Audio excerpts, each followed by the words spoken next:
Hello, my name is Mike Barnes, and I'm the Vice President of Manufacturing Operations at OptiFuel Systems. We have received some questions from prospective investors, and I'm going to attempt to answer one of them today. Question is, how does the company manage production risk? That's a great question. It's one of the core focuses of my job. Our approach to managing production risk is built on lessons learned from past successes and focuses on rigorous process control and supply chain resilience. We pursue low-risk product launch and production ramp guided by the following principles. Design phase collaboration.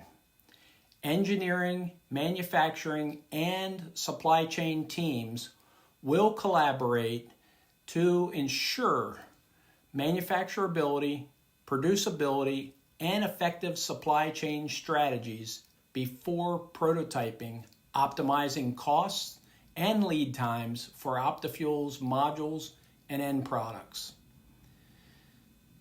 Enterprise Resource Planning, or ERP, system integration.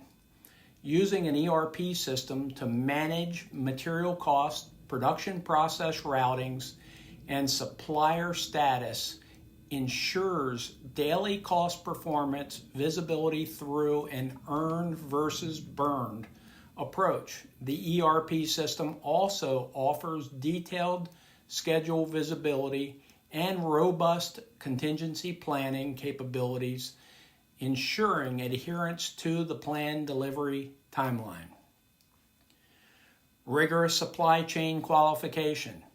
A comprehensive supply chain qualification process that assesses quality systems, automation equipment, competitiveness, capacity, financial stability, and management responsiveness.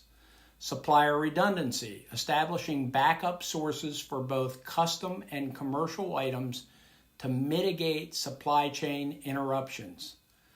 Optimize production footprint, strategically locating supply chain, subassembly, production, and final systems integration near customer delivery points to minimize logistics costs. Direct production management, managing critical assemblies such as power modules in-house to ensure process capability, process step conformity, and quality compliance. Thank you for your time and attention.